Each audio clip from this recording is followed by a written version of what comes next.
La scène se passe à Foundiougne, dans la région de Fatick. Dans la nuit du 10 au 11 avril dernier, un étudiant, Ababacar Lo, c'est son nom, a photographié un miracle qui s'est produit sous ses yeux, Ousmane Garifay. L'événement remonte au 10 avril 2006. Nous sommes à Foundiougne, en terre du Sine, dans la région de Fatick.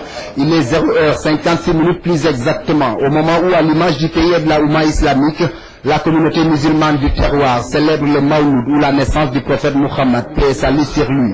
Ababacar se retire en bordure de mer pour prier et méditer, mais à cet instant, ce doctorat en géographie à l'université Cheikh Anta Diop de Dakar ne savait sûrement pas qu'il avait rendez-vous avec l'histoire.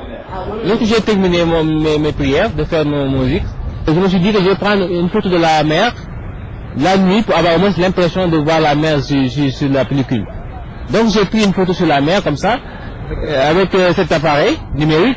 Comme j'ai tenu comme ça, j'ai tiré, par hasard j'ai essayé de prendre n'importe quelle photo. Je suis retourné sur Dakar.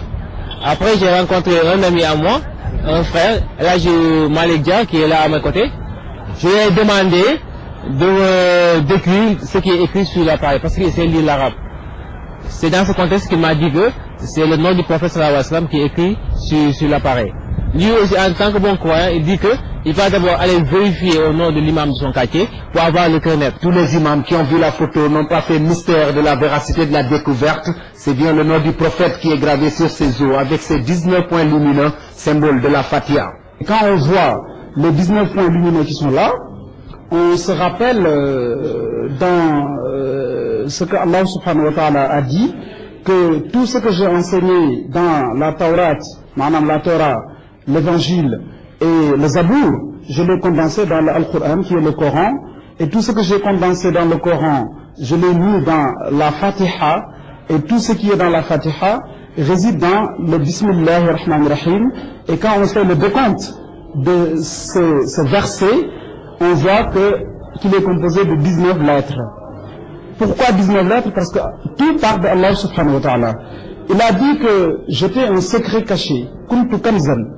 Et quand j'ai voulu manifester ma réalité dans la nature, j'ai pris une lumière de moi, un atome de lumière, que j'ai tout simplement